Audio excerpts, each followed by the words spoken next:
सबसे पहले हम शुरुआत करते हैं विद्युत द्विध्रुव की परिभाषा से। विद्युत द्विध्रुव की परिभाषा से आइए सबसे पहले मैं आपको चित्र से समझाने का प्रयास करता हूं। ये -q और ये +q। ठीक है बच्चों, समान परिमाण परंतु विपरीत प्रकृति, समान परिमाण परंतु विपरीत प्रकृति के दो आवेश अति अल्प दूरी पर स्थित हो तो ऐसा निकाय विद्युत द्विध्रुव कहलाता है। क्या परिभाषा बनी, एक बार और रिपीट कर लेते हैं। समान परिमाण परंतु विपरीत प्रकृति के दो आवेश अति अल्प दूरी पर स्थित हो तो ऐसा निकाय विद्युत द्विध्रुव कहलाता है। ठीक है बच्चों, ये दूरी हम मान लेते हैं, ये दूरी है 2a। कितनी है, 2a। ये इसका सेंटर, यहाँ से लेकर यहाँ तक की दूरी बोलो a, और यहाँ से लेकर यहाँ तक की दूरी भी a। ठीक है बच्चों, अच्छा दोनों आवेशों के बीच की दूरी को हम a भी ले सकते थे, लेकिन हमने दोनों आवेशों के बीच की दूरी को लिया 2a। इसका कारण है क्या कि हमने जब इसे 2a लिया है तो ये भी a और ये भी a। अगर हम इसे a लेते, क्या लेते, a, तो ये कितना हो जाता a/2 और ये भी कितना हो जाता a/2। अगर हम a लेते तो केंद्र से -q की दूरी a/2 और केंद्र से +q की दूरी a/2।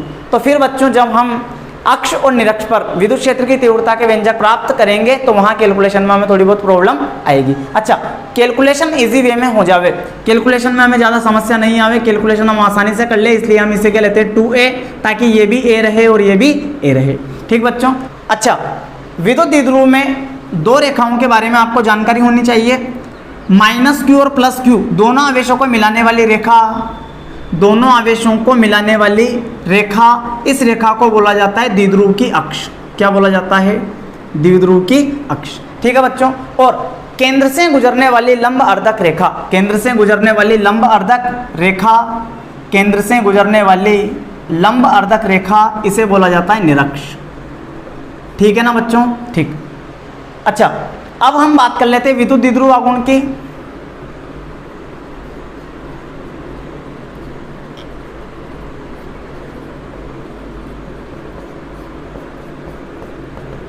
जिसे हम दर्शाते हैं P से।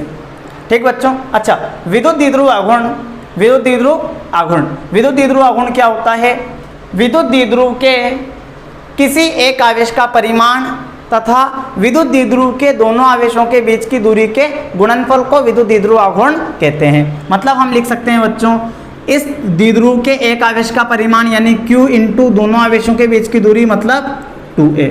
ठीक है बच्चों, और इसका मात्रक बोलो coulomb into metre, coulomb into metre. ठीक है बच्चों, अच्छा आगे सुने, परिभाषा विद्युत द्विध्रुव आघूर्ण की समझ में आ गई होगी आपको।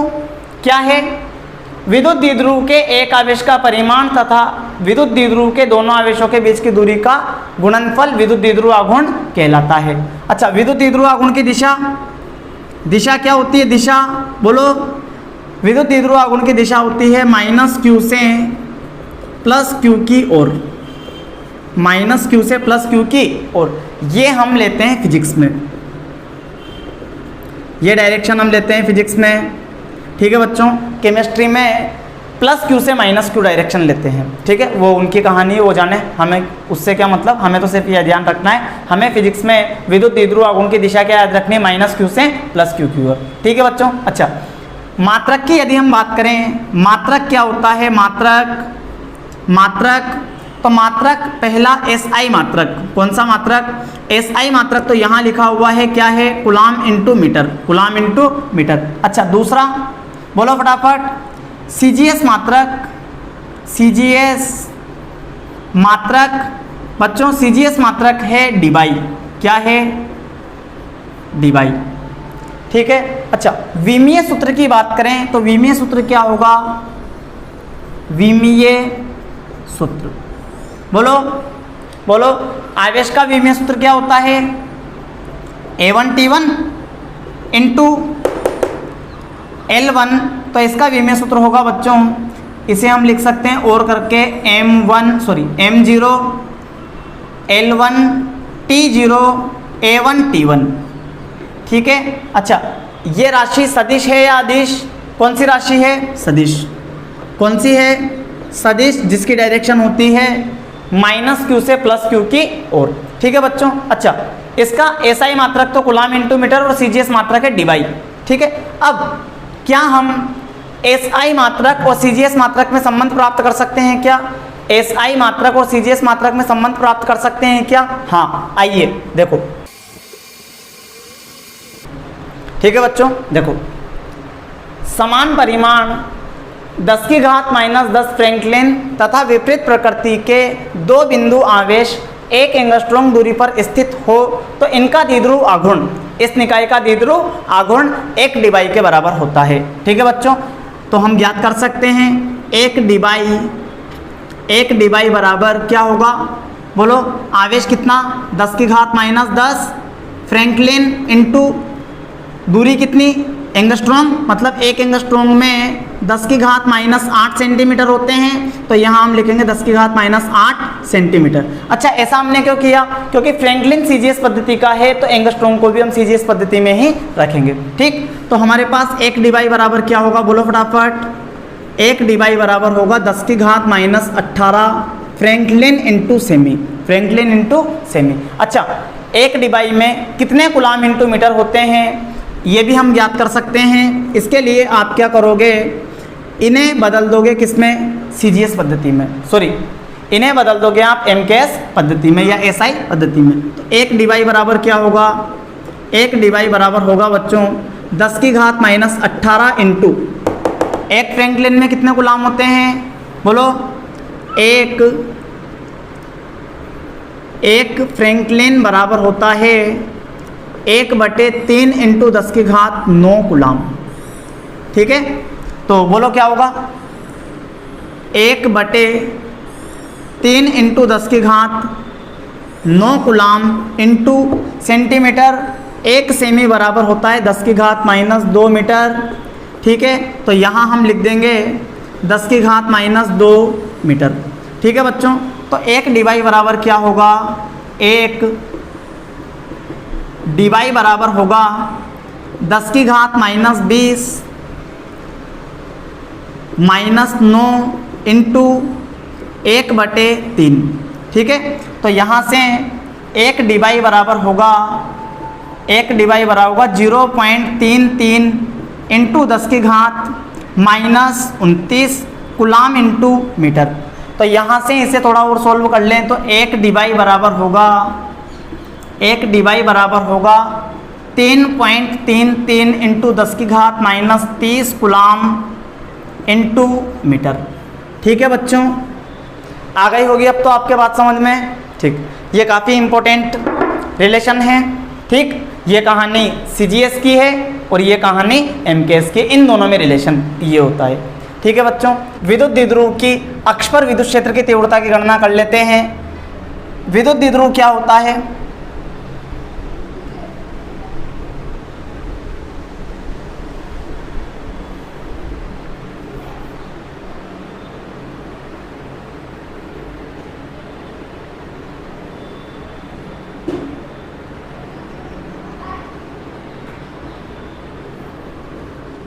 विद्युत द्विध्रुव समान परिमाण के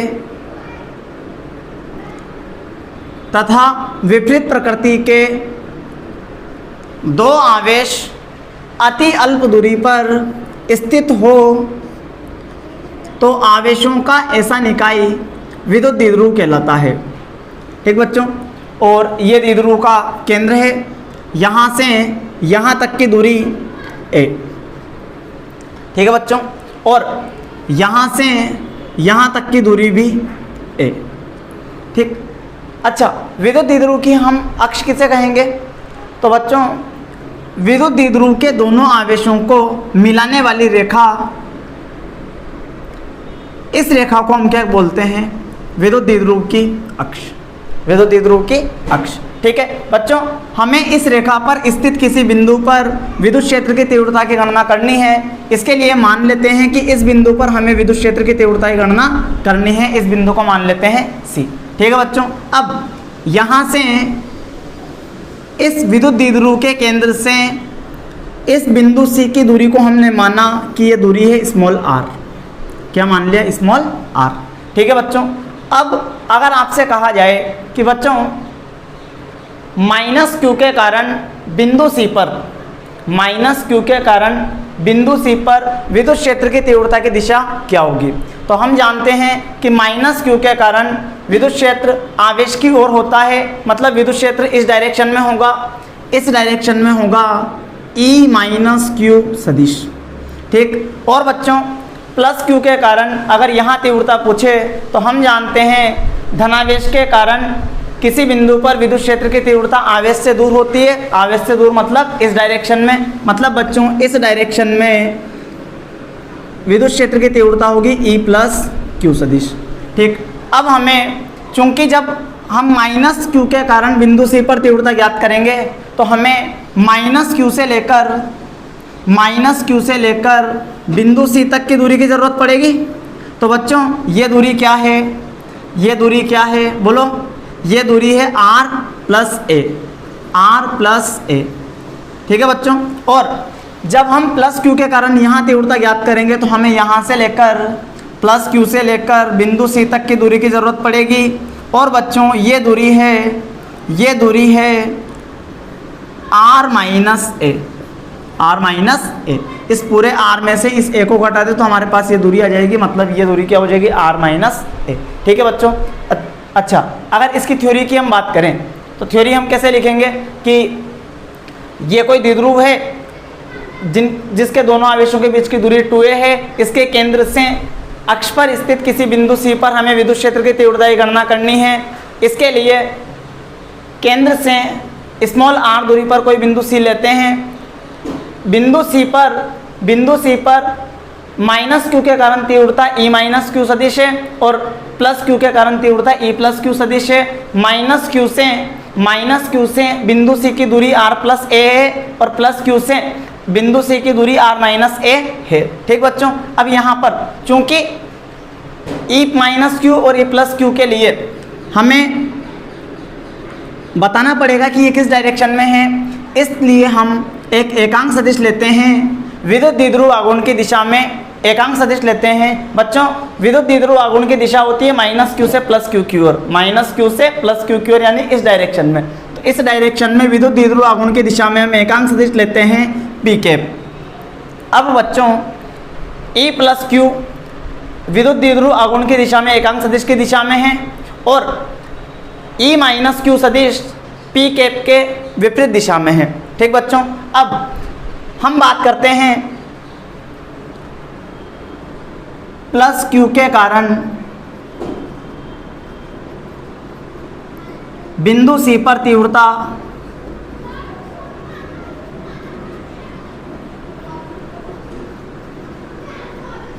बोलो क्या है, बोलो E प्लस क्यू बराबर, अच्छा सदिश लगा दो, क्या हो जाएगा के क्यू बटे दूरी, बोलो दूरी प्लस क्यू से बिंदु सी की दूरी r माइनस ए इसका होल स्क्वायर और ये हो जाएगा पी कैप, ठीक है बच्चों। इसे देंगे समीकरण नंबर 1 नाम, ठीक। इसी तरह माइनस क्यू के कारण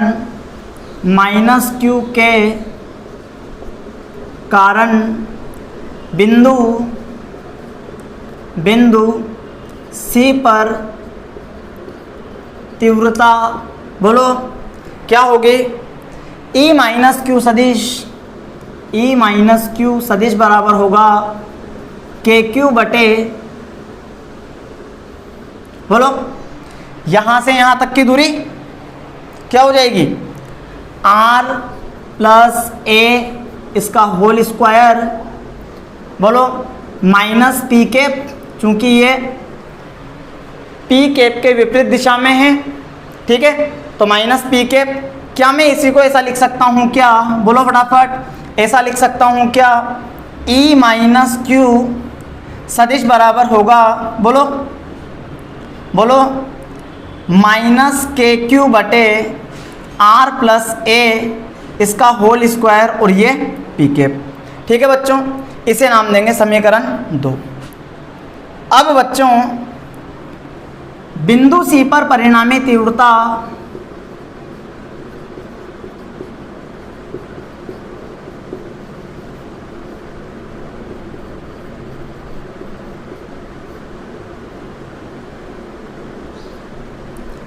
ई सदिश बराबर होगा ई प्लस क्यू सदिश प्लस ई माइनस क्यू सदिश। ठीक बच्चों, इसे नाम दे दो समीकरण 3। ठीक है, समीकरण 1, 2 व समीकरण 3 से समीकरण 1, समीकरण 2 व समीकरण 3 से। ठीक है बच्चों, यहाँ तक की कहानी तो आपके समझ में आ गई होगी। ठीक, अब बच्चों हमें बिंदु सी पर परिणामी तीव्रता ज्ञात करनी है।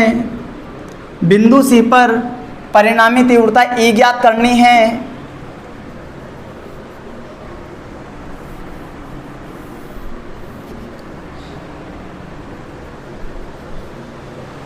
ठीक, तो ई सदिश बराबर क्या होगा? ई सदिश बराबर होगा, बोलो, ई प्लस क्यू सदिश क्या है? समीकरण 1 देखो, के क्यू बटे आर माइनस ए होल स्क्वायर पी के। ठीक है, और ए माइनस क्यू क्या है? माइनस के क्यू बटे आर प्लस ए इसका होल स्क्वायर पी के। ठीक है बच्चों, बोलो आगे, बोलो, ई सदिश बराबर कुछ कॉमन आ रहा है क्या? के क्यू कॉमन, पी के भी कॉमन, बोलो, 1 बटे आर माइनस ए इसका होल स्क्वायर माइनस 1 बटे r plus a, r plus a इसका होल स्क्वायर। ठीक बच्चों, एलसीएम लेना आता है। के क्यू, बोलो एलसीएम क्या आएगा? आर माइनस ए होल स्क्वायर और आर प्लस ए होल स्क्वायर। ठीक है बच्चों, बोलो, ये यहाँ और ये यहाँ, तो बोलो क्या आएगा? R plus A whole square minus are minus A whole square. ठीक है बच्चों, एक बात ध्यान रखोगे, अच्छा ये पी के क्या कि चूंकि R plus A whole square minus are minus A whole square ये होता है बच्चों 4AR, 4AR याद रख लोगे। ठीक, इसे मैं सोल्व करके बता देता हूँ। देखो कि आर स्क्वायर प्लस ए स्क्वायर प्लस 2AR, ये तो इसको सोल्व किया ए प्लस बी के होल स्क्वायर से, माइनस आर स्क्वायर प्लस ए स्क्वायर माइनस 2AR, ये ए माइनस बी के होल स्क्वायर से। ठीक, जब आप इसे सोल्व करोगे तो R square plus A square plus 2AR minus R square minus A square plus 2AR, इससे ये कैंसिल और इससे ये कैंसिल, 2AR और 2AR, ये क्या हो जाएगा? 4AR। ठीक बच्चों, अगर हम इसे डायरेक्ट याद रख लें कि r प्लस ए का whole square minus are minus a का होल स्क्वायर, ये बराबर होता है 4AR। ठीक, तो हम इस कैलकुलेशन से बच जाएंगे। ठीक, आगे देखो, अब इसे क्या लिख सकते हैं हम, बोलो फटाफट, के क्यू 4AR, और इसे लिखा जा सकता है, ये बच्चों ये ऐसे हैं ए स्क्वायर गुणा बी स्क्वायर, तो इसे ए बी इसका होल स्क्वायर लिखा जा सकता है ना। तो बोलो क्या आ जाएगा? R minus a r plus a इसका होल स्क्वायर और ये पी के। ठीक बच्चों, बोलो आगे, बोलो, ई सदिश बराबर के क्यू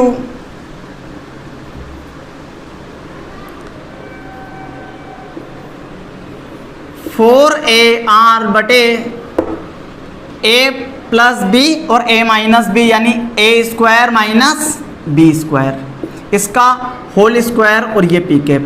ठीक बच्चों, अब इसे मैं कैसे लिखूँगा? देखो, ई सदिश बराबर के क्यू, ठीक है, ये 4 है ना, इसको 2 इंटू 2 यानी 2 इंटू 2 लिखा जा सकता है। 1 2 को तो मैं लिख रहा हूँ सबसे आगे। ठीक, और इसे लिख रहा हूँ, ये क्यू तो अपनी जगह, और इसे लिखेंगे 2A, क्या लिखेंगे? 2A। ठीक, इंटू आर बटे are square minus A square इसका होल स्क्वायर और ये पी के। ठीक बच्चों, हम जानते हैं विद्युत द्विध्रुव आघूर्ण होता है P बराबर Q इंटू 2A, P बराबर Q इंटू 2A। ठीक है, तथा एक और बात, तथा R बहुत बड़ा है किससे? ऐसे, R बहुत बड़ा है ऐसे, तो ए स्क्वायर लगभग बराबर होगा किसके, 0 के। ए स्क्वायर लगभग बराबर होगा किसके, 0 के। तो आप देखो ई सदिश बराबर क्या लिखा जा सकता है, यहाँ लिख दूँ क्या, ई सदिश बराबर क्या लिखा जा सकता है, ई सदिश को लिखा जा सकता है 2kp p कैप, अच्छा 2kp r p कैप बटे, ये तो 0 हो गया, तो क्या बचेगा आर स्क्वायर का होल स्क्वायर। ठीक है, तो ई सदिश बराबर लिखा जा सकता है 2kp p cap into R बटे आर की घात 4, इस आर से एक घात कट जाएगी, तो ई सदिश बराबर क्या होगा 2kp p कैप बटे आर क्यूब। ठीक है, चूंकि बच्चों p कैप बराबर होता है p सदिश बटे p सदिश बटे p, तो p इंटू p कैप बराबर होगा p सदिश, तो यहाँ e सदिश बराबर लिखा जा सकता है 2kp सदिश बटे r क्यूब। ठीक है बच्चों, और चूंकि ये अक्ष पर तीव्रता है तो यहाँ हम लिख देंगे ये e अक्ष सदिश बराबर 2kp सदिश बटे r क्यूब। ठीक है बच्चों, ये तीव्रता आई है अक्ष पर स्थित बिंदु C पर। ठीक है बच्चों, ये सदिश रूप में है, सदिश रूप में है जहाँ k बराबर है 1/4 pi epsilon note, 4 pi epsilon 1/4 pi epsilon note. ठीक बच्चों, अच्छा अगर इसी को परिमाण रूप में लिखना होता, इसी को परिमाण रूप में लिखना होता तो परिमाण रूप में हम क्या लिखते हैं, परिमाण रूप में लिखा जाता ई अक्ष बराबर 2kp बटे आर क्यूब। ठीक है बच्चों, तो ये हमने विद्युत द्विध्रुव के कारण इसके केंद्र से अक्ष पर स्थित बिंदु पर विद्युत क्षेत्र की तीव्रता का व्यंजक प्राप्त कर लिया है। बच्चों अब हम निरक्ष पर विद्युत क्षेत्र की तीव्रता का व्यंजक प्राप्त करेंगे। आइए,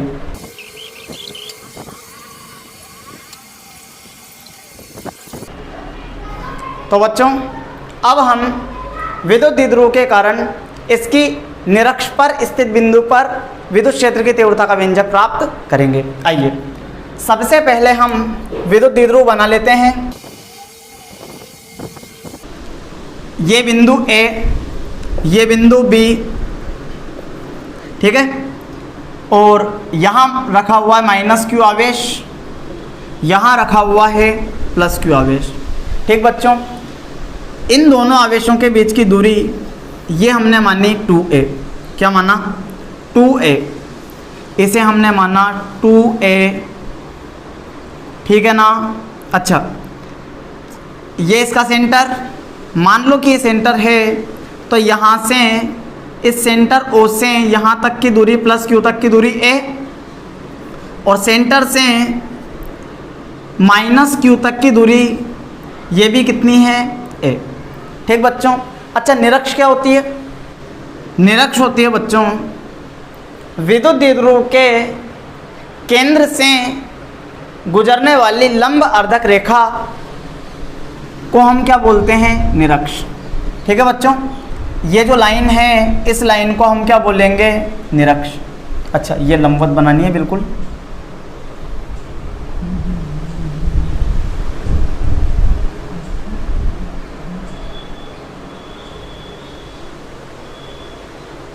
ठीक, ठीक है बच्चों, ये निरक्ष रेखा है। केंद्र O से इस निरक्ष रेखा पर स्मॉल r दूरी पर कोई बिंदु स्थित है C। ठीक, इस बिंदु C पर हमें परिणामी विद्युत क्षेत्र की तीव्रता की गणना करनी है। ठीक बच्चों, तो यहाँ तीव्रता दो आवेशों के कारण है, -q और +q के कारण। जब हम +q के कारण यहाँ तीव्रता ज्ञात करेंगे तो हमें यहाँ से लेकर यहाँ तक की दूरी की ज़रूरत पड़ेगी, सही बात है ना। और जब हम -q के कारण तीव्रता ज्ञात करेंगे तो हमें यहाँ से लेकर यहाँ तक की दूरी की ज़रूरत पड़ेगी। ठीक है बच्चों, ये बिंदु भी था। ठीक बच्चों, +q के कारण यहाँ विद्युत क्षेत्र की तीव्रता की दिशा क्या होगी, इसी रेखा के अनुदिश आवेश से दूर, मतलब इस रेखा का अनुदिश, इसे नाम दिया E+q सदिश। ठीक है, बोलो -q के कारण माइनस क्यू के कारण यहाँ तीव्रता इस रेखा का अनुदिश आवेश की ओर, इसे नाम दिया ई माइनस क्यू सदिश। ठीक बच्चों, चूंकि धनावेश के कारण विद्युत क्षेत्र की तीव्रता आवेश से दूर और ऋणावेश के कारण विद्युत क्षेत्र की तीव्रता आवेश की ओर होती है। ठीक है बच्चों। अच्छा, यहाँ से यहाँ तक की दूरी और यहाँ से यहाँ तक की दूरी हमें ज्ञात करनी है। देखो, ये ए, ये आर और ये 90 डिग्री, ये ए, ये आर और ये समकोण त्रिभुज है। मतलब AC जो है ये है under root R square plus ए square, under root R square plus ए स्क्वायर। ठीक इसी प्रकार ये BC, ये भी कितनी होगी, under root R square plus ए square, under root R square plus ए स्क्वायर। ठीक बच्चों। अच्छा, एक बात और, यहाँ से बिंदु C से होकर गुजरने वाली क्षैतिज रेखा बना लेते हैं। देखो, ये कोण थीटा, ये कोण भी थीटा, ये कोण थीटा, ये कोण भी थीटा। अच्छा, ये कोण अगर थीटा है तो ये कोण भी थीटा एकांतर कोण से, और ये कोण अगर थीटा है तो ये कोण भी थीटा संगत कोण से। ठीक है बच्चों। अच्छा, अब यहाँ पर आप ध्यान दो तो E माइनस क्यू और E plus Q, E minus Q और E प्लस क्यू, ये न तो ऐसे क्षैतिज में है और न ऊर्ध्वाधर में है। तो बच्चों, हमें E प्लस क्यू और E माइनस क्यू के घटक करने की ज़रूरत है। इसके लिए हम यहाँ चित्र बना लेते हैं, अच्छा सा साफ सुथरा चित्र। देखो, E प्लस क्यू के घटक, इसका ये घटक क्या आएगा, बोलो बोलो फटाफट, क्या आएगा, E plus q cos theta. अच्छा, ये घटक क्या आएगा, E plus Q sine theta, सही है ना। इसी तरह इसका ये घटक क्या आएगा, बोलो, E minus q cos theta, और इसका ये घटक क्या आएगा, बोलो, E minus Q sine theta. ठीक है बच्चों। अच्छा, इसको नाम देंगे चित्र सेकंड, चित्र सेकंड। ठीक बच्चों। एक बात और, अच्छा, विद्युत द्विध्रुव उनकी दिशा पता है क्या आपको, क्या होती है, माइनस क्यू से प्लस क्यू, माइनस क्यू से प्लस क्यू की ओर, यानी बच्चों इस डायरेक्शन में, ये पी के विद्युत द्विध्रुव आघूर्ण की दिशा में एकांक सदिश। ठीक बच्चों। अब हम प्लस क्यू और माइनस क्यू के कारण बिंदु सी पर तीव्रताएं ज्ञात कर लेते हैं। तो क्या लिखेंगे, प्लस क्यू के कारण बिंदु सी पर तीव्रता, बोलो क्या आएगी, बोलो बोलो, E प्लस क्यू, ये बराबर है किसके, के क्यू बटे यहाँ से लेकर यहाँ तक की दूरी कितनी, under root R square plus ए स्क्वायर, इसका होल स्क्वायर। तो बच्चों इसे हम क्या लिखेंगे, के क्यू, रूट और स्क्वायर कैंसिल, तो इसे लिखेंगे आर स्क्वायर प्लस ए स्क्वायर, आर स्क्वायर प्लस ए स्क्वायर। ठीक बच्चों, ये समीकरण नंबर 1। अच्छा, इसी तरह माइनस क्यू के कारण सी पर तीव्रता, माइनस क्यू के कारण, बोलो, सी पर तीव्रता क्या हो जाएगी, बोलो, E माइनस क्यू बराबर के क्यू बटे दूरी कितनी, under root R square plus ए square, under root R square plus ए स्क्वायर, इसका होल स्क्वायर। तो E माइनस क्यू बराबर होगा बच्चों, बोलो क्या होगा, के क्यू बटे are square plus A square. समीकरण 2। अब बच्चों समीकरण 1 और समीकरण 2 को ध्यान से देखो।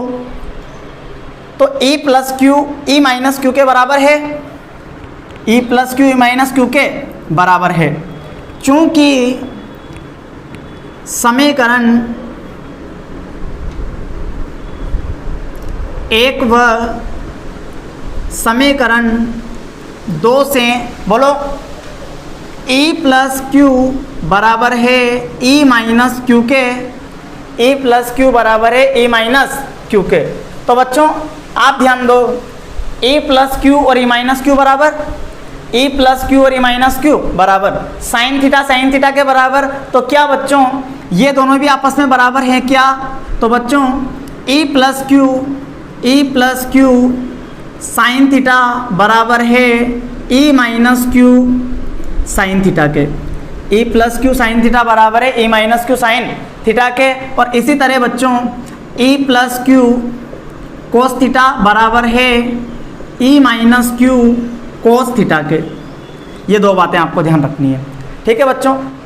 अब हम यदि थोड़ा सा ध्यान दें तो देखो ए प्लस क्यू और e minus q, e plus q और ई माइनस क्यू, इनके जब हमने कंपोनेंट किए तो ऊर्ध्वाधर घटक समान परिमाण के विपरीत दिशा में होने के कारण निरस्त हो जाएंगे, जबकि क्षैतिज घटक एक ही दिशा में होने के कारण जुड़ जाएंगे। ठीक बच्चों, यानी ये कंपोनेंट तो आपस में कैंसिल हो गए। अब केवल कौन से कंपोनेंट बचे? ये कंपोनेंट। तो बच्चों परिणामी तीव्रता क्या होगी? ये कंपोनेंट प्लस ये component, e plus q cos theta plus e minus q cos theta. अच्छा, इसकी डायरेक्शन क्या है? तो बच्चों इसी चित्र को हमने यहाँ बनाया था, तो इसकी डायरेक्शन किस डायरेक्शन में रहेगी? इस डायरेक्शन में, मतलब बच्चों ई निरक्ष इस डायरेक्शन में रहेगी।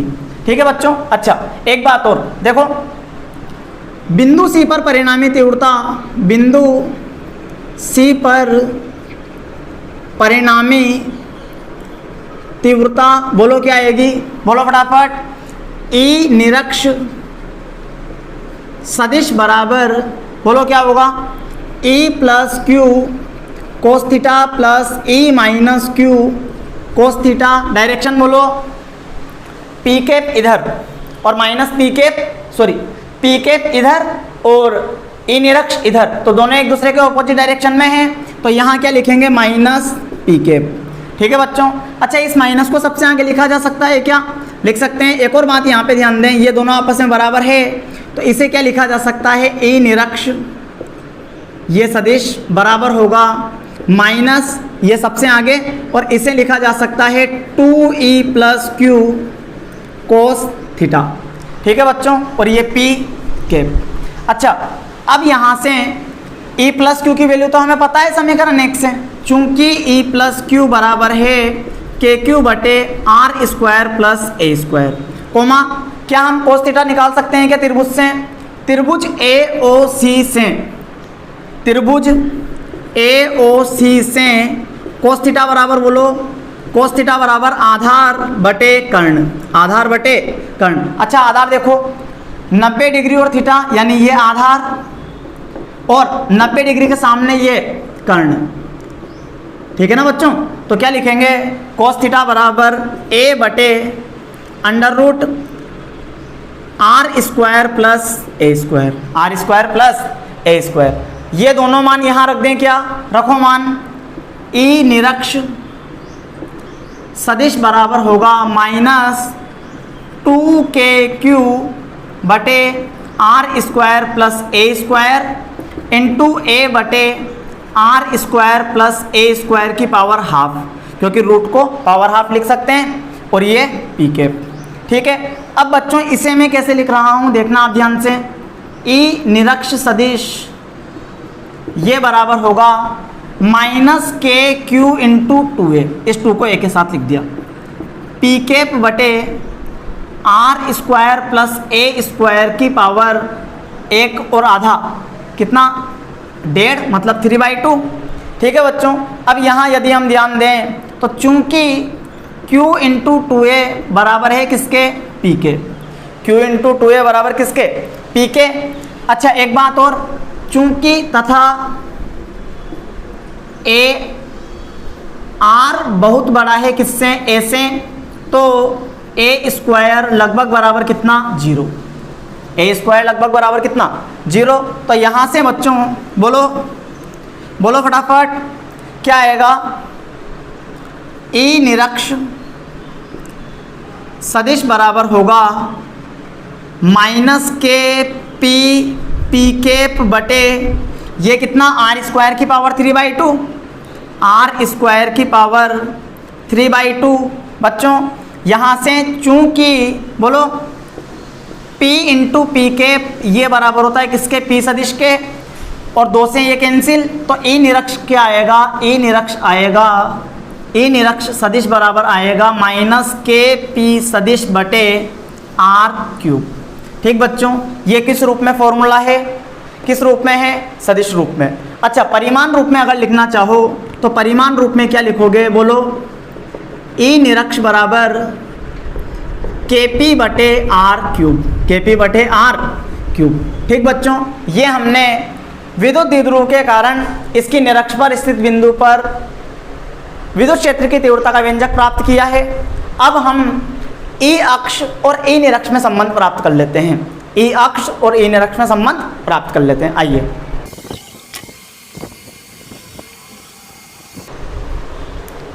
देखो, ई अक्ष का फॉर्मूला हमने ज्ञात किया था। ई अक्ष बराबर क्या था, बोलो, ई अक्ष बराबर था 2KP/R³, परिमाण रूप में यही था। तथा ई निरक्ष क्या था, बोलो, ई निरक्ष ये था KP/R³, समीकरण 2।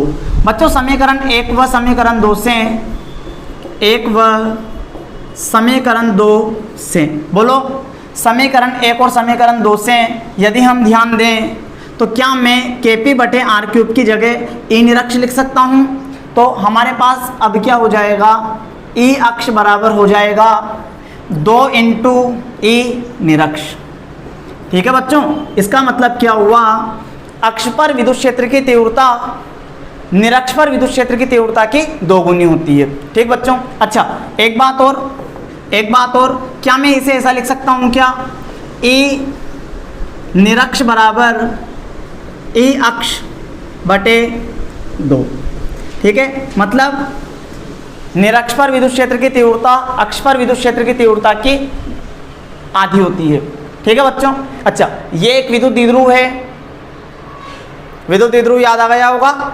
समान परिमाण के विपरीत प्रकृति के दो आवेश अति अल्प दूरी पर स्थित हो तो ऐसा निकाय विद्युत द्विध्रुव कहलाता है। अच्छा, आपको यह बात भी याद आ गई होगी कि हम विद्युत द्विध्रुव के कारण अक्ष पर स्थित बिंदु पर विद्युत क्षेत्र की तीव्रता ज्ञात कर चुके हैं। अच्छा, फॉर्मूला क्या होता है, मैं यहाँ लिख देता हूँ, ई अक्ष बराबर होता है 2KP/R³, सही है ना।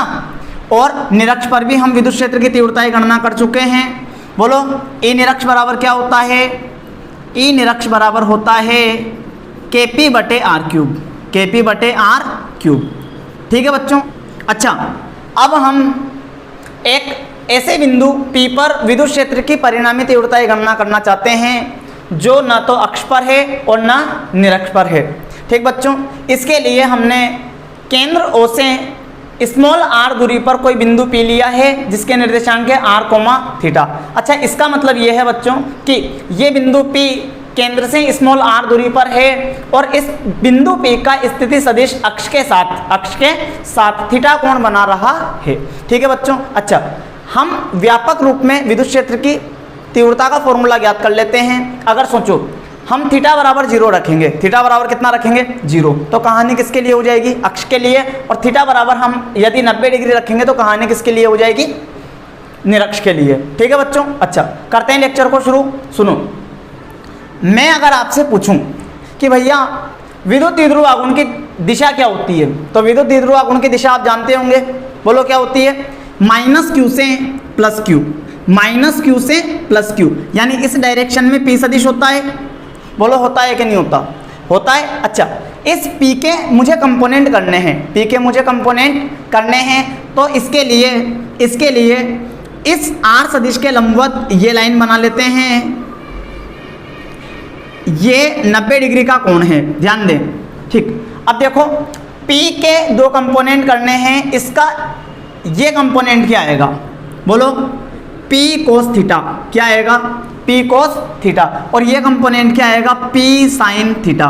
ये बात याद रख लोगे क्या, ठीक। अच्छा, सोचो अगर ये बिंदु यहाँ होता, ये बिंदु यहाँ होता, ठीक है, तो ये कंपोनेंट तो क्या होता, अगर ये बिंदु यहाँ होता तो ये तो अक्ष वाली कहानी हो जाती और ये कौन सी कहानी हो जाती, निरक्ष वाली। ये बात आपके समझ आ गई होगी।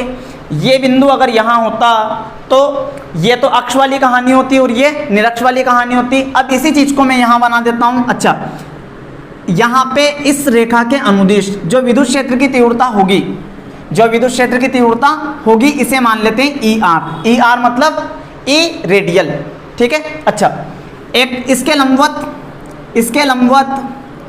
लंबवत हम मान लेते हैं ET, टी, ई टी मतलब ई टेंजेंशियल। ठीक है बच्चों। अच्छा, अब मैं अगर आपसे कहूं ई आर कितना है, ई आर कितना है, तो ई आर को हम क्या लिखेंगे, 2k, ये फॉर्मूला रहा 2kp बटे आर क्यूब। तो अब हम p की जगह क्या रखेंगे, p कोस थीटा, तो क्या आएगा p कोस थीटा बटे आर क्यूब। ठीक है बच्चों। इसी तरह ये क्या हो जाएगा, बोलो फटाफट, बोलो, निरक्ष वाली कहानी, kp साइन थीटा बटे आर क्यूब। ठीक है बच्चों। अच्छा, इसका और इसका रिजल्टेंट, इसका और इसका रिजल्टेंट इस डायरेक्शन में रहेगा, बोलो रहेगा कि नहीं रहेगा, रहेगा। इसको नाम दिया ई सदिश, और ये इसके साथ कोण बना रहा है फाई, इस रेखा के साथ कोण बना रहा है कितना, फाई। अच्छा, हम ई सदिश ज्ञात कर सकते हैं क्या, ई सदिश ज्ञात कर सकते हैं क्या, हाँ, चूंकि इस ई सदिश के दोनों कंपोनेंट ई आर और ई टी एक दूसरे के लंबवत है कि नहीं है? अगर एक दूसरे के लंबवत है तो इनका परिणामी सदिश का परिमाण क्या होगा, E बराबर होगा, यहां लिख देता हूं मैं, परिणामी विद्युत क्षेत्र की तीव्रता क्या होगी, बोलो, under root E R square plus E T square, E R square plus E T square. ठीक है बच्चों।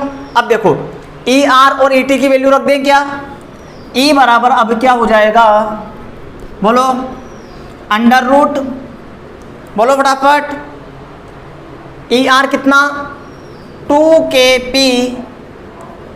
कोस थीटा बटे आर क्यूब इसका होल स्क्वायर, प्लस बोलो kp साइन थीटा बटे आर क्यूब इसका होल स्क्वायर। ठीक है बच्चों, ये तो हमारे पास परिणामी तीव्रता हो गई है। अच्छा, इसे हम सोल्व कर लेते हैं। ठीक है, तो देखो, E बराबर अंडर रूट, बोलो, इन दोनों में से क्या कॉमन आ रहा है, kp बटे आर क्यूब इसका होल स्क्वायर कॉमन। ठीक है, क्या बचा, बोलो फटाफट, क्या बचा, अब बचा है 2 कोस थीटा इसका होल स्क्वायर, सही है ना, और प्लस साइन थीटा का होल स्क्वायर। ठीक है बच्चों। अब यदि हम इसे बिल्कुल बाहर लिख सकते हैं, क्या होगा, kp बटे आर क्यूब, क्या होगा, kp बटे आर क्यूब, अंडर रूट में क्या बचा, 4 कोस स्क्वायर थीटा, 4 कोस स्क्वायर थीटा, और इसे क्या लिखा जा सकता है, इसे क्या लिखा जा सकता है, प्लस साइन स्क्वायर थीटा, और हम जानते हैं चूंकि साइन स्क्वायर थीटा बराबर होता है 1 minus cos square theta, 1 minus cos square theta. तो E बराबर क्या होगा बच्चों, kp बटे आर क्यूब, kp बटे आर क्यूब, बोलो, 4 कोस square theta plus 1 minus cos square theta, सही है ना। 4 कोस स्क्वायर थीटा में से एक कोस स्क्वायर थीटा गया, तो E बराबर क्या आया, E बराबर हमारे पास आएगा kp बटे आर क्यूब, बोलो, under root 1 plus 3 cos square theta. ठीक है बच्चों, ये परिणामी तीव्रता आ गई, ये परिणामी तीव्रता आ गई। अब बच्चों, यदि मैं आपसे कहूं क्या, कि हमें इसकी डायरेक्शन ज्ञात करनी है, ये जो परिणामी तीव्रता आई है इसकी डायरेक्शन ज्ञात करनी है, तो क्या मैं डायरेक्शन ज्ञात कर सकता हूं क्या, हाँ, कैसे, तो देखो, आपको क्या करना है, लिखना है tan फाई बराबर होगा kp साइन थीटा बटे आर क्यूब, सही है ना, आर क्यूब बटे 2kp कोस थीटा बटे आर क्यूब। ठीक है, kp से kp कैंसिल, आर क्यूब से आर क्यूब कैंसिल, तो बच्चों अब क्या होगा, बोलो क्या होगा, ये हो जाएगा, अच्छा kp से kp कैंसिल हो गया ना, हाँ, तो साइन बटे कोस, ये हो जाएगा टेन थीटा। क्या हो जाएगा? Tan theta. तो साइन पाई बराबर हमारे पास आएगा टेन फाई बराबर हमारे पास आएगा टेन थीटा बटे 2, टेन थीटा बटे 2। तो फाई बराबर हमारे पास आएगा टेन इनवर्स टेन थीटा बटे 2। ठीक है बच्चों, ये परिणामी विद्युत क्षेत्र की दिशा। तो बच्चों ये तो हमने बिंदु P पर परिणामी तीव्रता ज्ञात कर ली और ये परिणामी तीव्रता की दिशा है। ठीक है बच्चों। अच्छा, इन दोनों फॉर्मूलों को मैं यहाँ पर लिख देता हूँ। देखो क्या होगा, बोलो फटाफट। परिणामी तीव्रता क्या है? E बराबर बोलो KP बटे आर क्यूब, KP बटे R cube under root 1 + 3 cos square theta. ये तो परिणामी तीव्रता। अच्छा, डायरेक्शन क्या है? फाई बराबर टेन इनवर्स बोलो टेन थीटा बाई 2। ठीक है बच्चों। अच्छा, ये दोनों काफ़ी इंपॉर्टेंट फॉर्मूले हैं। कैसे? तो आइए देखते हैं। इस फॉर्मूले से मैं अक्ष और निरक्ष के फॉर्मूले प्राप्त कर लूँगा। कैसे? देखो। अच्छा सोचो, अगर ये बिंदु P यहाँ होता, बिंदु P यहाँ होता, बिंदु P अगर यहाँ होता तो थीटा बराबर कितना होता? बोलो, थीटा बराबर कितना होता? थीटा बराबर होता 0 डिग्री। कितना होता? 0 डिग्री। अच्छा, इस समीकरण में मान रखो तो E बराबर क्या होगा?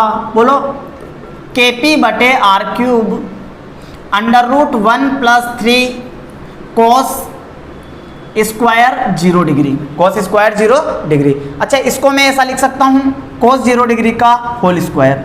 ठीक है। अब ध्यान दें तो कोस 0 की वैल्यू कितनी होती है? कोस 0 डिग्री बराबर होता है 1। कितना होता है? 1। तो यहाँ से इसे यदि हम सोल्व करें तो E बराबर क्या होगा? KP बटे आर क्यूब 1 + 3 × 1 का स्क्वायर।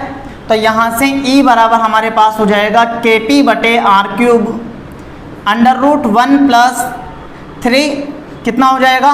4। तो यहाँ से E बराबर क्या होगा? KP बटे आर क्यूब, KP बटे आर क्यूब और अंडर रूट 4, और अंडर रूट 4 कितना होता है? 2। तो यहाँ से ये हमारे पास होगा, मैं यहाँ लिख देता हूँ, E बराबर होगा बोलो KP बटे आर क्यूब × 2। तो ये तो फॉर्मूला हमारे पास अक्ष का फॉर्मूला आ गया ना, 2KP बटे आर क्यूब। ठीक है बच्चों, आया कि नहीं आया? आ गया। ठीक। अब सोचो, अगर ये बिंदु यहाँ होता, निरक्ष पर होता, ये बिंदु कहाँ होता? निरक्ष पर होता, तो थीटा कितना होता? थीटा कितना होता? ये स्थिति फर्स्ट थी और ये स्थिति सेकंड। बोलो थीटा कितना होता? 90 डिग्री। अगर थीटा 90 डिग्री होता तो क्या होता? E बराबर बोलो फटाफट KP बटे R cube under root 1 + 3 cos square 90 degree. Cos 90 degree की वैल्यू आप जानते होंगे कितनी? 0। तो E बराबर हमारे पास क्या होता? KP बटे आर क्यूब 1 + 3 × 0 का स्क्वायर, यानी ये तो 0 हो जाता। तो E बराबर हमारे पास आता KP बटे आर क्यूब अंडर रूट 1। मतलब E बराबर हमारे पास आता KP बटे आर क्यूब। और ये फॉर्मूला तो निरक्ष के लिए होता है, ये फॉर्मूला तो निरक्ष के लिए होता है। अच्छा, ये अक्ष के लिए है और ये निरक्ष के लिए है। ठीक है ना बच्चों, ये हमने एक व्यापक फॉर्मूला प्राप्त किया है जिसकी सहायता से हम थीटा की वैल्यू पुट करके अक्ष और निरक्ष के फॉर्मूले तो प्राप्त कर ही सकते हैं, साथ ही साथ हम किसी भी बिंदु के लिए उस बिंदु पर परिणामी विद्युत क्षेत्र की तीव्रता भी प्राप्त कर सकते हैं। ठीक है बच्चों। एक समान विद्युत क्षेत्र, तो बच्चों आप एक समान विद्युत क्षेत्र का ग्राफीय निरूपण जानते होंगे। समांतर, समान दूरी पर और समान दिशा में बल रेखाओं से एक समान विद्युत क्षेत्र को दर्शाया जाता है। ठीक है बच्चों, ये E सदिश है, ठीक, जो कि एक समान विद्युत क्षेत्र है। इस विद्युत क्षेत्र में 2a लंबाई का विद्युत द्विध्रुव रखा हुआ है। मतलब बच्चों AB बराबर कितना है? 2a। AB बराबर कितना है? 2a। ठीक बच्चों, अब इस द्विध्रुव का ये -q आवेश और इस द्विध्रुव का ये +q आवेश। ठीक है। अच्छा, इस विद्युत क्षेत्र में धनावेश और ऋणावेश रखे हुए हैं, तो धनावेश पर बल धनावेश पर बल विद्युत क्षेत्र की दिशा में लगता है। विद्युत क्षेत्र की दिशा में मतलब इस पर जो बल लगेगा वो इस डायरेक्शन में लगेगा, इसे नाम दे देंगे F प्लस क्यू सदिश। ठीक है बच्चों। और ऋणावेश पर बल विद्युत क्षेत्र के डायरेक्शन के ऑपोजिट डायरेक्शन में लगता है, मतलब बच्चों बोलो F माइनस क्यू सदिश।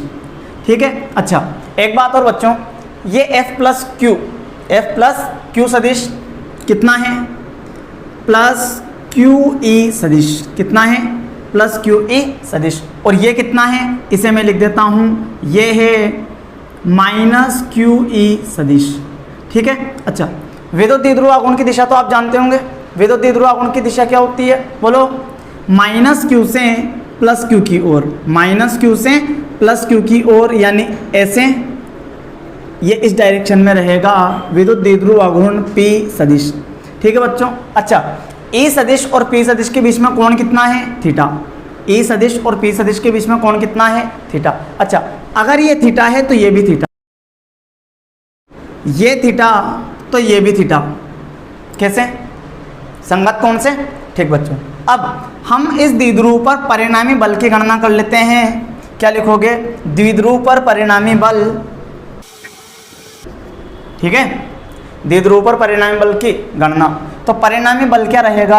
अच्छा द्विध्रुव पर बल कितने लग रहे हैं? तो F माइनस क्यू और F प्लस क्यू। तो क्या होगा? F नेट सदिश बराबर क्या होगा? बोलो बोलो F प्लस क्यू सदिश प्लस F माइनस क्यू सदिश। ठीक है। अच्छा F प्लस क्यू सदिश कितना है? बोलो फटाफट बोलो, प्लस क्यू ई सदिश। ठीक है ना। माइनस बोलो क्यू ई सदिश, तो प्लस क्यू ई सदिश और माइनस क्यू ई सदिश, टोटल कितना? बोलो फटाफट। F नेट सदिश बराबर टोटल कितना? 0। ठीक है बच्चों।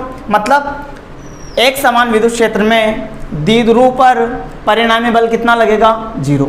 अच्छा एक बात तो मेरे समझ आ गई कि ये दोनों बल परिमाण में बराबर हैं, दिशा में विपरीत है। यहाँ पर यदि हम ध्यान दें तो इस बल की क्रिया रेखा यानी ये वाली लाइन, ठीक है बच्चों, और इस बल की क्रिया रेखा मतलब ये वाली लाइन। ठीक है। ये दोनों लाइन एक ही रेखा नहीं है, इसलिए इस द्विध्रुव पर बलाघूर्ण लगेगा, यानी इन दोनों रेखाओं के बीच की दूरी ये है। ठीक है। ये BC ये दूरी है। ठीक है बच्चों। अब चूंकि F प्लस क्यू सदिश और F माइनस क्यू सदिश इन दोनों बलों की क्रिया रेखा एक ही रेखा नहीं है, इसलिए इस द्विध्रुव पर बलाघूर्ण लगेगा, जिसकी कैलकुलेशन हम कर सकते हैं। आइए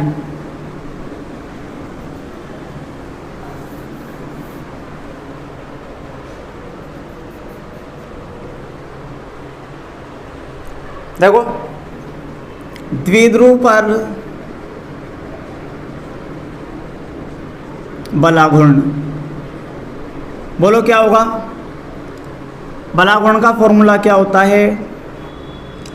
इन दोनों बलों में से किसी एक बल का परिमाण और इन दोनों बलों की क्रिया रेखाओं के मध्य लंबवत दूरी। ठीक है।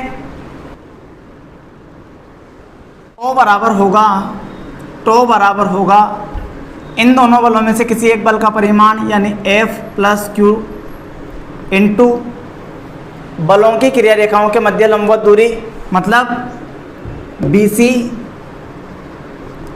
बच्चों चूंकि F प्लस क्यू परिमाण रूप में कितना है? बोलो QE, तथा त्रिभुज ABC में बोलो फटाफट। त्रिभुज ABC में साइन थीटा बराबर लंब बटे कर्ण, साइन थीटा बराबर लंब बटे कर्ण। अच्छा लंब कितना है? बोलो फटाफट। लंब क्या है? थीटा के सामने लंब मतलब BC, सही है, बटे कर्ण क्या है? 90 डिग्री के सामने कर्ण, बोलो AB। अच्छा AB बराबर तो 2A है ना। ठीक, तो साइन थीटा बराबर बोलो BC बटे 2A। तो BC बराबर क्या हो जाएगा, BC बराबर हो जाएगा 2a साइन थीटा। ठीक है, अच्छा इसे नाम दे दो समीकरण 1। समीकरण 1 में मान रखने पर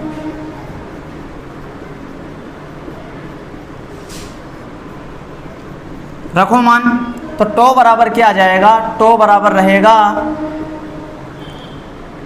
QE into 2a sine theta. अच्छा बच्चों, अब कुछ समझ आया क्या? हम इसे ऐसा लिख सकते हैं क्या, टो बराबर E इंटू, या इसको ऐसा लिख लो Q into 2a, Q into 2a into E sine theta. ठीक है, और चूंकि Q इंटू 2a ये बराबर होता है किसके, बोलो फटाफट, P के। तो यहाँ से टो बराबर क्या हो जाएगा, PE साइन थीटा। टो बराबर PE साइन थीटा। अच्छा यहाँ तक मेरे बात समझ आ गई। अब इसके बाद सुनो, इसके बाद क्या है, इसके बाद चूंकि AB साइन थीटा बराबर होता है A सदिश क्रॉस B सदिश के, किसके, A सदिश क्रॉस B सदिश के।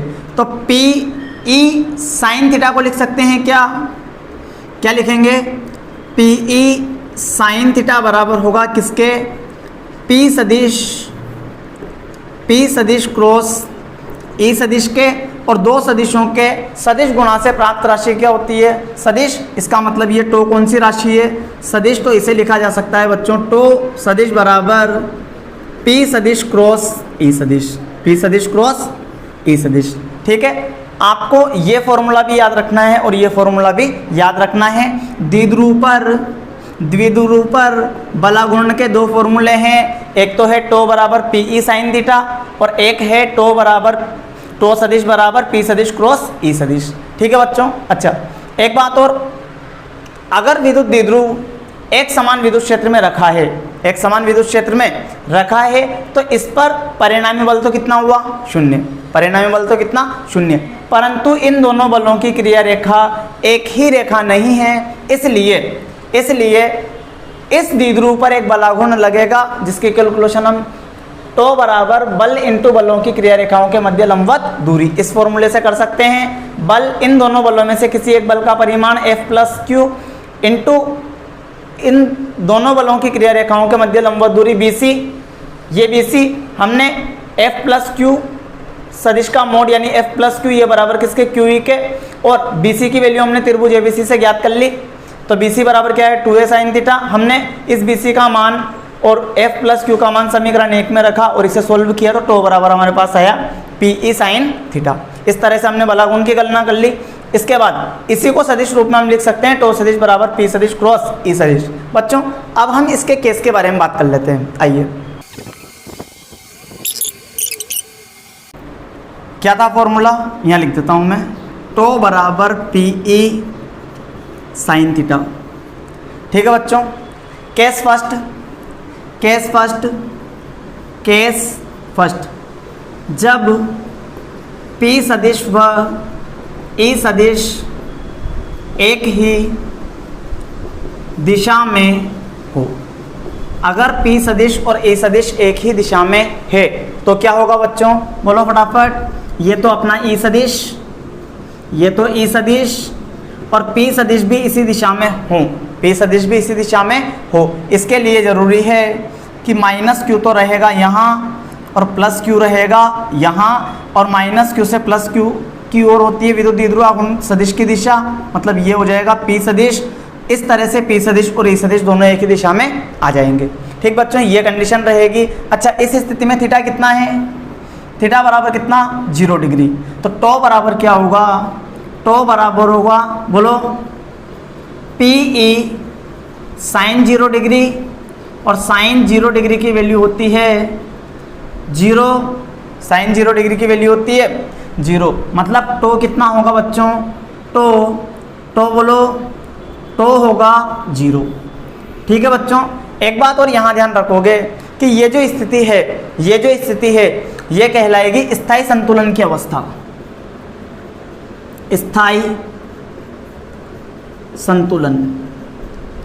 स्थायी संतुलन। ठीक है बच्चों। अच्छा, ये स्थायी संतुलन और एक और कंडीशन आएगी अभी जिसमें अस्थायी संतुलन होगा, इन्हें हम अभी समझेंगे।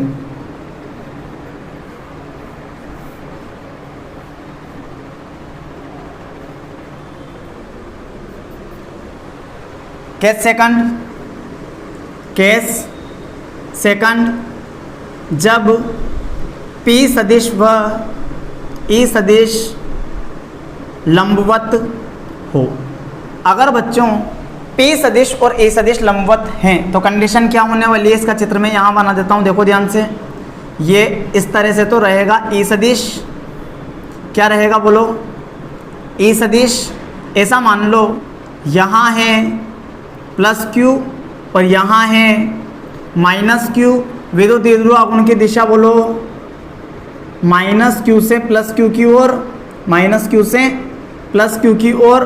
और यहाँ अब हम देखें तो थीटा कितना है, दोनों एक दूसरे के लंबवत है, तो थीटा बराबर बोलो, थीटा बराबर है 90 डिग्री। थीटा बराबर कितना, 90 डिग्री। अच्छा, तो टो बराबर क्या हो जाएगा, PE sine 90 degree. Sine 90 degree की वैल्यू बोलो 1, जो कि मैक्सिमम होती है। इसका मतलब टो बराबर आएगा PE इंटू 1, तो टो बराबर हो जाएगा PE, जो कि क्या रहेगा, मैक्सिमम। यानी इस स्थिति में बल आघूर्ण मैक्सिमम होगा। केस थर्ड जब P सदिश व E सदिश विपरीत हो। अगर P सदिश और E सदिश विपरीत है, P सदिश और E सदिश विपरीत है, तो बोलो क्या होगा। अच्छा, स्थिति क्या होने वाली है, इसका चित्र बना लो। सबसे पहले इसका चित्र बना लेते हैं। ये तो है E सदिश, यहाँ होगा माइनस Q, यहाँ होगा प्लस Q।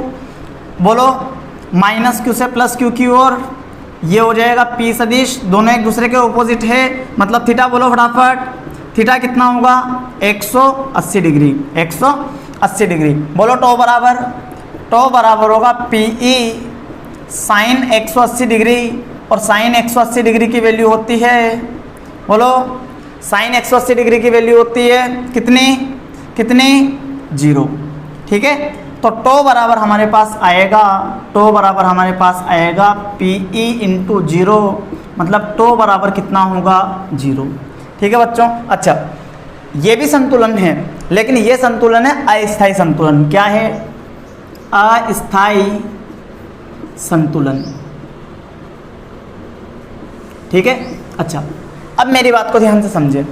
ये कहानी, इसमें टो बराबर 0 लेकिन स्थायी संतुलन, यहाँ पर भी टो बराबर 0 लेकिन अस्थायी संतुलन। अच्छा, इसका मतलब क्या हुआ, पहले हम स्थायी संतुलन और अस्थायी संतुलन को समझ लेते हैं, बाकी सारी कहानी हमारे समझ में आ जाएगी। ठीक है बच्चों, आप ऐसे समझो, मान लो कि ये अर्धगोलाकार बर्तन है, इसमें यहाँ कोई बॉल रखी हुई है, छोटी सी।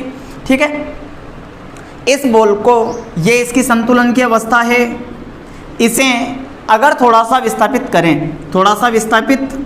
करें तो ये अगर वापस अपनी साम्य अवस्था को प्राप्त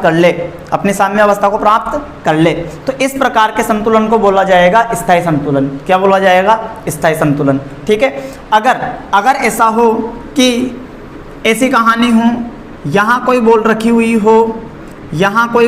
हुई हो, अगर इसे थोड़ा सा विस्थापित कर दें, मामूली सा अगर विस्थापित कर दें, तो ये बॉल अपनी साम्य अवस्था में ना आकर अगर साम्य अवस्था से दूर चली जाए तो इसे बोला जाएगा अस्थायी संतुलन। क्या बोलेंगे, अस्थायी संतुलन। और इसे बोलेंगे स्थायी संतुलन। ठीक है, स्थायी संतुलन की अवस्था में क्या होगा, यदि पिंड को उसकी साम्य अवस्था से थोड़ा विस्थापित कर दें और विस्थापित करके छोड़ने पर यदि पिंड अपनी साम्य अवस्था में आना चाहता है या वापस अपनी साम्य अवस्था में आ जाता है, तो इसे बोलेंगे स्थायी संतुलन। और अस्थायी संतुलन में क्या होगा, यदि पिंड को उसकी साम्य अवस्था से थोड़ा सा विस्थापित करें और पिंड अपनी साम्य अवस्था में ना आकर साम्य अवस्था से दूर चला जाए तो उसे हम बोलेंगे अस्थायी संतुलन। अच्छा, इसी कहानी को हम यहाँ समझ लेते हैं, इसी कहानी को हम यहाँ समझ लेते हैं। आइए देखो, ये जो पेन का ढक्कन है इसे आप मानोगे प्लस क्यू, क्या मानोगे, प्लस क्यू, और इसे मानोगे माइनस क्यू, ठीक है। अच्छा, ये कहानी है, ये माइनस क्यू और ये प्लस क्यू। अच्छा, इस स्थिति में माइनस क्यू पर बल किधर लग रहा है, एफ माइनस क्यू सदिश, ठीक। प्लस क्यू पर एफ प्लस क्यू सदिश इस डायरेक्शन में लग रहा है। अगर इसे इसकी साम्य अवस्था से थोड़ा सा विस्थापित करें, थोड़ा सा विस्थापित करें, ऐसे विस्थापित कर दिया, ऐसे, यानी ऐसी कहानी है। अब कहानी ऐसी है, अब कहानी ऐसी है, ये प्लस क्यू है और ये माइनस क्यू है। बोलो बोलो, प्लस क्यू पर बल किधर लगेगा, विद्युत क्षेत्र की दिशा में, और माइनस क्यू पर बल किधर लगेगा, विद्युत क्षेत्र के विपरीत दिशा में। मतलब इस पर बल इस सिरे पर तो इस डायरेक्शन में और इस सिरे पर इस डायरेक्शन में, तो वापस ये दोनों बल इसे विद्युत क्षेत्र की दिशा में घुमा देंगे, वापस इसे विद्युत क्षेत्र की दिशा में घुमा देंगे। तो ये यहाँ संतुलन की अवस्था में था। जब हमने इसे थोड़ा सा विस्थापित किया और छोड़ा तो ये वापस अपनी संतुलन की अवस्था में पहुंच गया। मतलब ये जो संतुलन है, कौन सा संतुलन है, स्थायी संतुलन। यहाँ की कहानी देखो, यहाँ की कहानी देखो, इस पर बल किधर लग रहा है, विद्युत क्षेत्र की दिशा में, F प्लस क्यू सदिश। इस पर बल किधर लग रहा है, विद्युत क्षेत्र के विपरीत दिशा में, F माइनस क्यू सदिश, ठीक है। अब आप सोचो कि इसे अगर थोड़ा सा विस्थापित कर दें, थोड़ा सा विस्थापित कर दें, थोड़ा सा ऐसे विस्थापित कर दो, ऐसे थोड़ा सा ऐसे विस्थापित कर दो, करो विस्थापित, क्या होगा, इसे अगर ऐसे विस्थापित किया तो ये तो प्लस क्यू और ये माइनस क्यू। बोलो, इस पर बल किधर लगेगा, इस पर बल लगेगा इधर F प्लस क्यू सदिश, और इस पर बल लगेगा इधर F माइनस क्यू सदिश। अच्छा, इस पेन के इस सिरे पर बल लग रहा है इधर और इस सिरे पर बल लग रहा है इधर, तो ये पेन कैसे घूमेगा, पेन कैसे घूमेगा, ऐसे घूमेगा, ऐसे ऐसे। ये ऐसे संतुलन की अवस्था में था, यहाँ प्लस क्यू था और यहाँ माइनस क्यू था, तो अब ये ऐसे घूमेगा और ये प्लस क्यू घूमकर माइनस क्यू की तरफ आ जाएगा और माइनस क्यू घूमकर प्लस क्यू की तरफ आ जाएगा। तो ये ऐसे संतुलन की अवस्था में था। वापस जब हमने इसे, ये संतुलन की अवस्था में था, जब हमने इसे थोड़ा सा विस्थापित किया तो ये वापस अपनी संतुलन की अवस्था में ना आकर संतुलन की अवस्था से दूर जा रहा है, संतुलन की अवस्था से दूर जा रहा है। इस टाइप का जो संतुलन होता है उस संतुलन को बोला जाता है अस्थायी संतुलन। ठीक है बच्चों, आज का लेक्चर यहीं समाप्त होता है और बच्चों अगले लेक्चर में हम विद्युत द्विध्रुव से संबंधित आंकिक प्रश्न सोल्व करेंगे। ठीक है बच्चों। बच्चों पहला क्वेश्चन है, दो समान परिमाण के विपरीत आवेश 4 × 10⁻⁻8 कूलाम को 2 × 10⁻⁻4 मीटर दूरी पर रखने पर एक विद्युत द्विध्रुव बनता है, इसके विद्युत द्विध्रुव आघूर्ण की गणना करें। ठीक बच्चों, करते हैं इस क्वेश्चन को। देखो इस क्वेश्चन में हमें क्या दिया हुआ है, पहली बात हमें दी हुई है Q।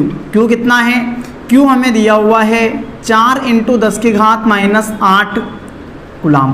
ठीक है बच्चों, और द्विध्रुव के दोनों आवेशों के बीच की दूरी दी हुई है, मतलब हम मान लेते हैं 2a बराबर है 2 × 10⁻⁻4 मीटर, और हमें विद्युत द्विध्रुव आघूर्ण ज्ञात करना है। ठीक है बच्चों। अच्छा, विद्युत द्विध्रुव आघूर्ण का फॉर्मूला होता है P बराबर Q × 2a, P बराबर Q × 2a। तो P बराबर Q कितना है, 2 × 10⁻⁻4 इंटू, अच्छा सॉरी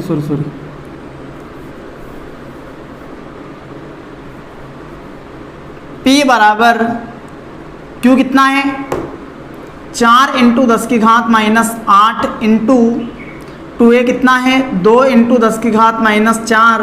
तो यहाँ से P बराबर क्या आएगा बच्चों, 4 दूनी 8 × 10⁻⁻12 और मात्रक क्या हो जाएगा बच्चों, कूलाम इंटू मीटर, और यही हमारा आंसर। ठीक है बच्चों, अगला क्वेश्चन हम देखते हैं। बच्चों अगला क्वेश्चन है, HCl अणु में H+ व Cl- आयनों के मध्य दूरी 1.28 एंगस्ट्रॉम है, अणु के द्विध्रुव आघूर्ण की गणना करें। ठीक है बच्चों, हमें दिया हुआ है H प्लस और Cl माइनस, इनके बीच की दूरी हमें दी हुई है, मतलब 2a बराबर हमारे पास है 1.28 एंगस्ट्रॉम, 1.28 एंगस्ट्रॉम। ठीक है बच्चों। अच्छा, अगर मैं आपसे कहूं कि इस H प्लस पर आवेश कितना है, तो बच्चों H प्लस का मतलब क्या है? एक इलेक्ट्रॉन की कमी, एक इलेक्ट्रॉन की कमी, तो इस पर आवेश क्या होगा? Q बराबर क्या होगा? प्लस 1.6 इंटू 10 की घात माइनस 19 कुलाम, और इस पर आवेश क्या होगा? Q बराबर माइनस 1.6 इंटू 10 की घात माइनस 19 कुलाम। तो ये द्विध्रुव है जिसका आवेश कितना है? आवेश है Q बराबर 1.6 इंटू 10 की घात माइनस 19 कुलाम, और दूरी दी हुई है 2a बराबर 1.28 एंगस्ट्रॉम, मतलब 1.28 इंटू 10 की घात माइनस 10 मीटर। ठीक है बच्चों। अच्छा, बोलो अब P बराबर क्या होता है? Q into 2a। P बराबर क्या होता है? Q into 2a। तो यहाँ से P बराबर Q कितना? 1.6 इंटू 10 की घात माइनस 19 इंटू 1.28 इंटू 10 की घात माइनस 10। ठीक है बच्चों, जब आप इसे सॉल्व करोगे तो आंसर आएगा 2.04 इंटू 10 की घात माइनस 29 कुलाम इंटू मीटर, और यही हमारा क्या हो जाएगा बच्चों? आंसर। ये हमने 2 क्वेश्चन सॉल्व कर लिए हैं। अगला क्वेश्चन है, किसी निकाय में 2 आवेश QA बराबर 2.5 इंटू 10 की घात माइनस 7 कुलाम व QB बराबर माइनस 2.5 इंटू 10 की घात माइनस 7 कुलाम क्रमशः 2 बिंदु A 0,0, माइनस 15 सेमी व B 0,0, प्लस 15 सेमी पर रखे हैं। निकाय का कुल आवेश तथा विद्युत द्विध्रुव आघूर्ण ज्ञात करें। ठीक है बच्चों, हमें तीसरे क्वेश्चन में 2 आवेश दिए हुए हैं, एक रखा हुआ है बिंदु A पर और दूसरा रखा हुआ है बिंदु B पर। अच्छा, बिंदु A के निर्देशांक है 0,0, प्लस 15 सेमी, यही है ना? ठीक। और इसके निर्देशांक है 0,0, प्लस माइनस 15 सेमी। ठीक है। अच्छा, इसका आवेश हमें दिया हुआ है 2.5 इंटू 10 की घात माइनस 7 कुलाम, और इसका आवेश दिया हुआ है माइनस 2.5 इंटू 10 की घात माइनस 7 कुलाम। तो बच्चों ये द्विध्रुव है, इसके बीच की दूरी हमें ज्ञात करनी है 2a। ठीक है बच्चों। अच्छा, दो बिंदु के बीच की दूरी सूत्र से ज्ञात कर सकते हैं। दूरी सूत्र क्या होता है? याद होगा आपको, x2 माइनस x1 इसका whole square plus y2 minus y1 इसका whole square plus z2 minus z1 whole square. ठीक है बच्चों। अच्छा, इसे मान लो, किसी को भी x1 x2 कुछ भी मर्जी पड़े जो मान लो, इसको मान लो x1 y1 z1 x2 y2 z2। ठीक है, तो दूरी बराबर क्या होगी? बोलो, 0 माइनस 0 इसका square plus 0 minus 0 square plus का 15 माइनस 15 इसका होल स्क्वायर। बोलो क्या आएगा? दूरी बराबर 2a बराबर आएगा अंडर रूट 30 का होल स्क्वायर, यानी 2a बराबर आएगा कितना? 30 सेंटीमीटर, जिसे हम लिख सकते हैं 30 इंटू 10 की घात माइनस 2 मीटर, या फिर इसे लिखा जा सकता है 3 इंटू 10 की घात माइनस 1 मीटर। ठीक है बच्चों, अब आगे देखो, ये हमने दूरी ज्ञात कर ली है, आवेश हमारे पास है, हम विद्युत द्विध्रुव आघूर्ण इस फॉर्मूले से ज्ञात कर सकते हैं, P बराबर Q इंटू 2a से। पहले हमें कुल आवेश ज्ञात करना है, तो कुल आवेश क्या होगा? बोलो, कुल आवेश होगा Q बराबर QA plus QB, QA plus QB। Q बराबर बोलो फटाफट, QA कितना है? 2.5 इंटू 10 की घात माइनस 7 माइनस 2.5 इंटू 10 की घात माइनस 7। ठीक है बच्चों। अच्छा, इससे कैंसिल, तो टोटल आवेश कितना आएगा? 0। मतलब द्विध्रुव पर कुल आवेश कितना होता है? 0। अब P बराबर Q into 2a, Q into 2a। Q कितना? Q है 2.5 इंटू 10 की घात माइनस 7 इंटू 3 इंटू 10 की घात माइनस 1। ठीक है बच्चों, बोलो इसको जब इससे गुणा करोगे 2.5 को गुणा करोगे 3 से, तो ये हमारे पास आएगा 7.5 इंटू 10 की घात माइनस 8 कुलाम इंटू मीटर, और यही हमारा क्या हो जाएगा आंसर। ठीक है बच्चों, ये हमने 3 क्वेश्चन कर लिए हैं। अब हम चौथा क्वेश्चन करेंगे। अगला क्वेश्चन है बच्चों, प्लस माइनस 4 माइक्रोकुलाम के आवेश से बने द्विध्रुव के आवेशों के मध्य दूरी है 3 एंगस्ट्रॉम, तो इसकी निरक्ष पर केंद्र से कितनी दूरी पर विद्युत क्षेत्र की तीव्रता 4 इंटू 10 की घात माइनस 7 न्यूटन पर कुलाम होगी। ठीक बच्चों, करते हैं इस क्वेश्चन को। इसमें हमें आवेश दिए हुए हैं, यानी Q बराबर दिया हुआ है प्लस माइनस 4 माइक्रो कुलाम। ठीक है, और आवेशों के बीच की दूरी यानी 2a बराबर हमें दिया हुआ है 3 एंगस्ट्रॉम, मतलब 3 इंटू 10 की घात माइनस 10 मीटर। ठीक है, आगे हमसे कहा गया है ई निरक्ष दिया हुआ है। ई निरक्ष हमारे पास है कितना, 4 इंटू 10 की घात माइनस 7 न्यूटन पर कुलाम, और हमसे पूछा है आर। क्या पूछा है? आर। ठीक है बच्चों, करते हैं इस क्वेश्चन को। आइए देखो फटाफट, चूंकि ई निरक्ष का फॉर्मूला क्या होता है, ई निरक्ष बोलो KP बटे आर क्यूब, परिमाण रूप में ये होता है। ठीक है, हमें आर ज्ञात करना है, मतलब आर क्यूब बराबर क्या आएगा, बोलो फटाफट, KP बटे ई निरक्ष। ई निरक्ष, अच्छा बोलो फटाफट, K कितना, K कितना, जल्दी बोलो। K है 9 इंटू 10 की घात 9 इंटू P कितना, P बराबर क्या होता है, P बराबर होता है Q into 2A, Q into 2A। तो हम यहाँ पर, अच्छा इस फॉर्मूले को थोड़ा ऐसा लिख सकते थे क्या, K into Q into 2A बटे ई निरक्ष, सही है ना। बोलो फटाफट, 9 इंटू 10 की घात 9 इंटू Q कितना, 4 इंटू 10 की घात माइनस 6 इंटू 2A 3 इंटू 10 की घात माइनस 10 बटे ई निरक्ष कितना, 4 इंटू 10 की घात बोलो माइनस 7। ठीक है बच्चों, 4 से 4 कैंसिल, 4 से 4 कैंसिल। अच्छा आर क्यूब बराबर क्या आएगा, आर क्यूब बराबर आएगा, बोलो जल्दी, 9 तिया 27 इंटू 10 की घात प्लस का 9, प्लस का 9, और ये माइनस 7 ऊपर जाएगा तो प्लस का 7, माइनस 6 प्लस सॉरी माइनस 10। ठीक है, तो इसे जब हम सोल्व करेंगे तो आर क्यूब बराबर आएगा 27 इंटू 10 की घात, बोलो फटाफट, 27 इंटू 10 की घात 9 और 7 कितने, 16, प्लस का 16 माइनस 16, तो ये हमारे पास केवल आएगा 27 इंटू 10 की घात 0, मतलब ये हमारे पास आएगा कितना, 27। ठीक है बच्चों, अब R बराबर क्या होगा, R बराबर होगा 27 की पावर 1/3, 27 की पावर 1/3। तो 27 की पावर 1/3 का मतलब है बच्चों 27 का घनमूल, 27 का घनमूल। तो 27 का घनमूल कितना होता है, 3 मीटर, और यही हमारा क्या हो जाएगा आंसर। ठीक है बच्चों, अब हम अगला क्वेश्चन सॉल्व करते हैं। अगला क्वेश्चन है, काफ़ी अच्छा क्वेश्चन है, सिंपल क्वेश्चन है, NCERT बुक का क्वेश्चन है। देखो, 4 इंटू 10 की घात माइनस 9 कुलाम इंटू मीटर द्विध्रुव आघूर्ण का कोई विद्युत द्विध्रुव 5 इंटू 10 की घात 4 न्यूटन पर कुलाम के किसी एक समान विद्युत क्षेत्र की दिशा से 30 डिग्री के कोण पर संरेखित है। द्विध्रुव पर कार्यरत बलाघूर्ण ज्ञात करें और द्विध्रुव पर लगने वाला अधिकतम बलाघूर्ण भी ज्ञात करें। ठीक बच्चों, करते हैं इस क्वेश्चन को। अच्छा क्वेश्चन है, अच्छा क्वेश्चन है।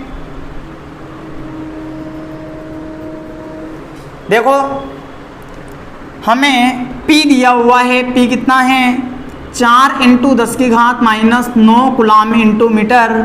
अच्छा, E बराबर हमें दिया हुआ है 5 इंटू 10 की घात 4 न्यूटन पर कुलाम। थीटा हमें दिया हुआ है 60 डिग्री, सॉरी 30 डिग्री। ठीक है, और बोलो, हमें ज्ञात करना है टो और टो मैक्सिमम। एक तो टो ज्ञात करना है और एक टो मैक्सिमम ज्ञात करना है। अच्छा, टो का फॉर्मूला, टो बराबर आप जानते हो क्या होता है, PE sine theta. PE sine theta. और टो मैक्सिमम क्या होता है? टो मैक्सिमम होता है बच्चों PE। सिंपल सा है क्वेश्चन, इसमें कोई ज़्यादा कोई कैलकुलेशन नहीं है। करना क्या है, P की वैल्यू यहाँ, E की वैल्यू यहाँ और थीटा की वैल्यू यहाँ रखनी है, सॉल्व करना है। टो का आंसर आ जाएगा, P की वैल्यू यहाँ और E की वैल्यू यहाँ रखनी है और सॉल्व करना है, टो मैक्सिमम आ जाएगा। आइए करते हैं। बोलो टो बराबर बोलो 4 × 10 की घात -9 इंटू 5 × 10 की घात 4 इंटू बोलो साइन 30 डिग्री। टो बराबर बोलो 4 × 20 लिख दूँ क्या, 4 पंजे 20 × 10 की घात -5 इंटू साइन 30 की वैल्यू 1/2। इस 2 से ये कैंसिल कितनी बार? 10 बार। तो टो बराबर हमारे पास हो जाएगा 10 की घात -4 न्यूटन इंटू मीटर। ठीक है, अब हमें ज्ञात करना है टो मैक्सिमम बोलो फटाफट क्या होगा? P कितना? 4 × 10 की घात -9 इंटू E कितना? 5 × 10 की घात +4। तो टो मैक्सिमम बराबर होगा, बोलो फटाफट 5 चौक 20 × 10 की घात 20 × 10 की घात कितना? -5। या फिर इसे हम कह सकते हैं टो मैक्सिमम बराबर होगा कितना? 2 × 10 की घात -4 न्यूटन इंटू मीटर। और यही हमारा क्या हो जाएगा बच्चों? आंसर। ठीक है, आंसर चेक कर लेते हैं, सही है क्या? बिल्कुल सही आंसर है। ठीक है बच्चों, अब हम अगला क्वेश्चन सॉल्व करते हैं। 2 परिमाण में समान परंतु विपरीत प्रकृति के आवेश को 2 × 10 की घात -10 मीटर दूरी पर रखने पर बने विद्युत द्विध्रुव को एक समान विद्युत क्षेत्र में क्षेत्र की दिशा से 30 डिग्री कोण पर रखने पर द्विध्रुव 4 × 10 की घात -20 न्यूटन इंटू मीटर का बलाघूर्ण अनुभव करता है। द्विध्रुव के एक आवेश का परिमाण ज्ञात करें जबकि विद्युत क्षेत्र की तीव्रता 100 न्यूटन पर कूलम है। ठीक है बच्चों, करते हैं इस क्वेश्चन को। पहले हम इसे मिटा लेते हैं।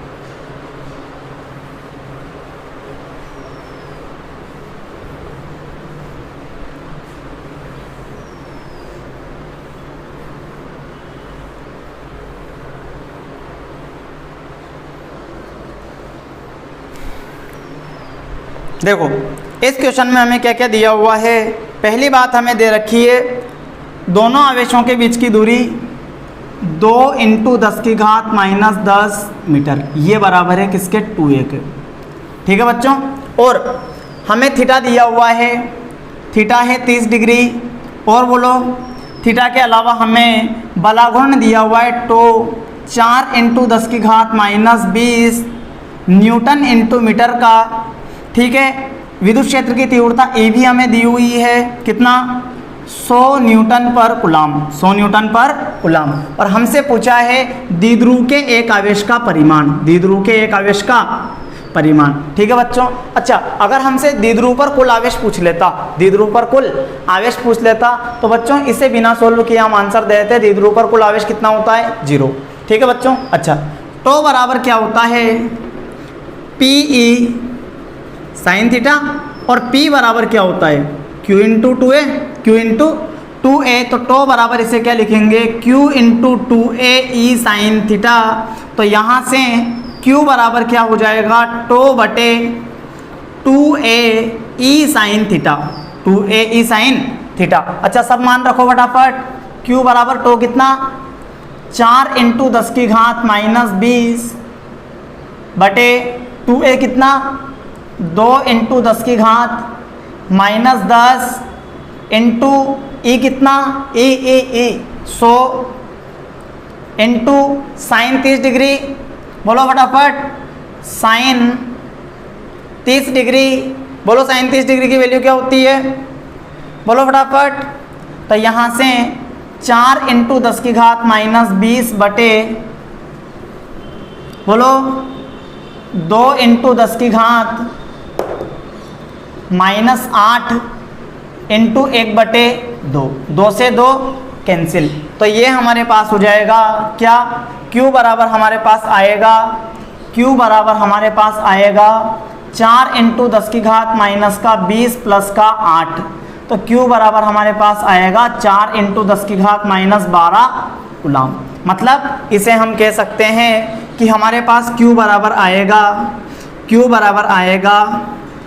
4 पिको कूलम, और यही हमारा क्या हो जाएगा बच्चों, आंसर।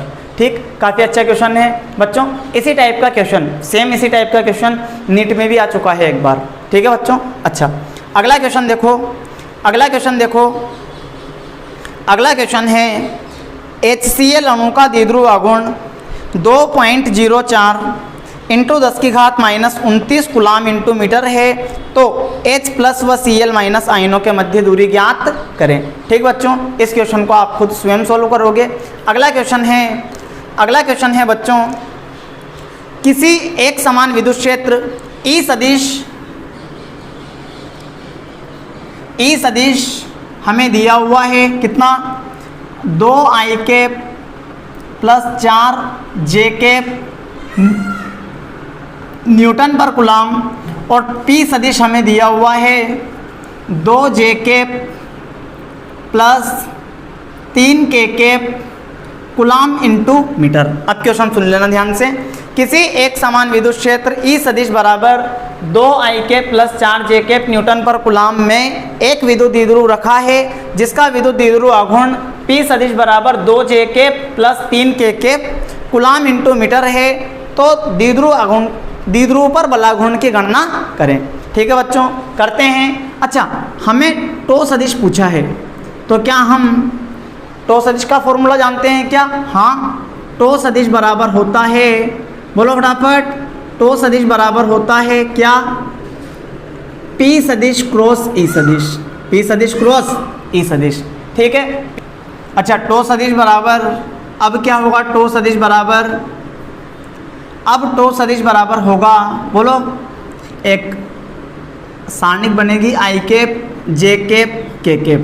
अच्छा, P के लिए बोलो फटाफट, 0 2 3, i का गुणांक 0, j का गुणांक 2 और k का गुणांक 3। E के लिए बोलो फटाफट, 2 4 और 0, 2 4 और 0, सही है ना? ठीक। अब आगे टो सदिश बराबर क्या होगा, i कैप जिस स्तंभ और जिस पंक्ति में उसे छिपाओ, 2 3 4 0 माइनस j कैप, बोलो फटाफट, जिस पंक्ति और जिस स्तंभ में उसे छिपाओ, बोलो क्या आएगा, 0 3 2 0, 0 3 2 0। ठीक है, प्लस k कैप, बोलो फटाफट, 0 2 2 4, 0 2 2 4। अच्छा, टो सदिश बराबर क्या होगा, i कैप सबसे पहले ये गुणा होगा, 2 का गुणा 0 के साथ, 0 माइनस 12, 4 3 12। ठीक है, माइनस j कैप, बोलो फटाफट, 0 माइनस 6, प्लस k कैप, बोलो फटाफट, 0 माइनस 4। ठीक है, तो यहाँ से टो सदिश बराबर क्या आया, minus 12 i cap minus minus plus 6 j cap minus 4 k cap newton × metre. यह तो सदिश रूप में आया है। अगर हम इसका परिमाण ज्ञात करना चाहते हैं, तो टो सदिश का मोड, मतलब टो बराबर हमारे पास आएगा √i के गुणांक का स्क्वायर, i का गुणांक कितना है, -12 का स्क्वायर प्लस 6 का स्क्वायर प्लस -4 का स्क्वायर। ठीक है बच्चों, तो टो बराबर हमारे पास आएगा √144 प्लस 36 प्लस 16, तो टो बराबर हमारे पास आएगा बच्चों 196। तो टो बराबर इसे हम लिख सकते हैं 14 न्यूटन × मीटर, और यही हमारा क्या हो जाएगा बच्चों, आंसर। ठीक है बच्चों, अब हम अगला क्वेश्चन देखते हैं। अगला क्वेश्चन है, पहले हम इसे मिटा देते हैं। देखो, अगला क्वेश्चन है बच्चों, ±10 माइक्रो कूलम के दो आवेश एक दूसरे से 5 mm दूरी पर स्थित है। इस द्विध्रुव के केंद्र से पहला पॉइंट ए धनावेश की ओर 15 सेमी दूरी पर स्थित किसी बिंदु P पर B पॉइंट है। द्विध्रुव के अक्ष के लंबवत केंद्र से 15 सेमी दूरी पर बिंदु Q पर विद्युत क्षेत्र की तीव्रता ज्ञात करें। यानी हमें अक्ष और निरक्ष पर विद्युत क्षेत्र की तीव्रता ज्ञात करनी है। दोनों ही स्थितियों में दूरी 15 सेमी लेनी है, ठीक है, दूरी सेम है। अच्छा, करते हैं इस क्वेश्चन को सोल्व। देखो, ये -10 माइक्रोकुलाम, ये +10 माइक्रोकुलाम, ठीक है। इन दोनों के बीच की दूरी हमें दी हुई है 3 mm। कितनी दी हुई है? 3 mm। अच्छा, 3 mm का मतलब आप क्या समझे बच्चों? 3 × 10⁻³ मीटर। 3 × 10⁻, अच्छा 5 था, 5 mm है, ठीक है। तो इसे हम क्या लिख देंगे? 5 × 10⁻³ मीटर, ठीक है। अच्छा, एक बात और, यहाँ से सबसे पहली बात तो ये 2a है, ये क्या है? 2a, ठीक। Q हमें दिया हुआ है, बोलो Q क्या है? Q बराबर है 10 माइक्रोकुलाम, यानी 10 × 10⁻⁻6 कुलाम, यानी Q बराबर है बच्चों 10⁻⁻5 कुलाम। अच्छा, Q हमारे पास है, 2a भी हमारे पास है, कितना? 5 × 10⁻³ मीटर। तो क्या हम P ज्ञात कर सकते हैं क्या? P बोलो क्या आएगा? Q × 2a, Q × 2a। तो बोलो यहाँ से फटाफट Q कितना? 10⁻⁻5 × 5 × 10⁻³ तो P बराबर आएगा बच्चों 5 × 10⁻8 कुलाम × मीटर। अच्छा, ये हमारे पास आ गया। अब इसके बाद हमसे क्या कहा गया है बच्चों कि हमें E अक्ष ज्ञात करना है। E अक्ष ज्ञात करना है। E अक्ष का फॉर्मूला क्या है? बोलो 2kp/r³। 2kp/r³, ठीक है। और R बराबर हमें दिया हुआ है, R हमें दिया हुआ है, R कितना है? बोलो फटाफट, R में यहाँ पे लिख देता हूँ, R बराबर 15 सेमी। 15 सेमी, 15 सेमी का मतलब है बच्चों, 15 सेमी का मतलब है 15 × 10⁻² मीटर, ठीक है। अच्छा, बोलो फटाफट, E अक्ष बराबर क्या होगा? E अक्ष बराबर क्या होगा? 2 × K की वैल्यू 9 × 10⁻9 इंटू P कितना? 5 × 10⁻, बोलो -3, सही है, बटे R बराबर, बोलो फटाफट क्या आएगा? R बराबर है 15 × 10⁻² इसका होल क्यूब, ठीक है बच्चों। अच्छा, यहाँ से इसे हम सोल्व कर लेते हैं।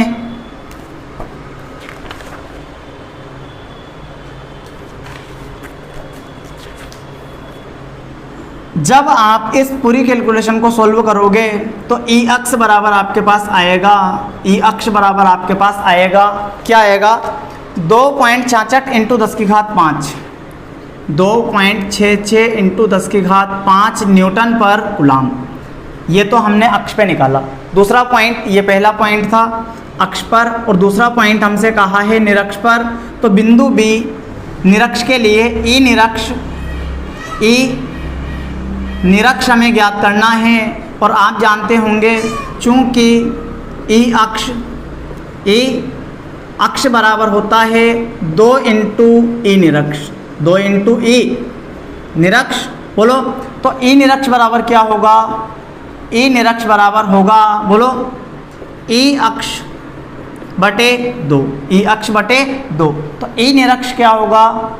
E निरक्ष हो जाएगा बच्चों, बोलो 2.66 × 10⁵ बटे, बोलो 2। जब आप इसे सोल्व करोगे तो ये आपके पास आएगा 1.33 × 10⁵ न्यूटन पर कुलाम, और यही हमारा क्या हो जाएगा बच्चों? आंसर, ठीक है बच्चों। तो बच्चों, आज का लेक्चर यहीं समाप्त होता है। कैसा लगा आपको ये वीडियो लेक्चर? बच्चों, इस वीडियो लेक्चर में किसी प्रकार की कोई भी कमी हो, कोई गलती हो तो ज़रूर कमेंट कर बताइए। बच्चों, मैं हमेशा प्रयास करूंगा कि आपको अच्छे से अच्छा कंटेंट मिले, ठीक बच्चों। धन्यवाद।